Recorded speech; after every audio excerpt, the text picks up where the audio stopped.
Welcome to our guide on how to add people to the Circle feature on X, Twitter, on PC. Let's go through the steps together. To begin, click on the Compose icon on Twitter and select Everyone to choose your audience for the tweet.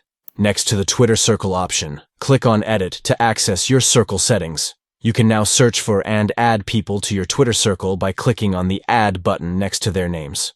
Once you've added everyone you want, tap Done in the top right corner. You'll then return to the Compose Tweet screen, where you'll see that your audience is set to Twitter Circle. Craft your tweet and hit Send to share it with the members of your Circle. By following these steps, you can easily manage your audience and engage with specific groups of people using the Circle feature on X, Twitter, on your PC. Thank you for watching. We hope this guide has been informative in demonstrating how to add people to the Circle feature on X, Twitter, on PC.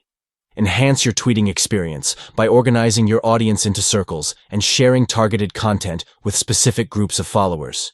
Enjoy connecting with your Twitter community through the Circle feature.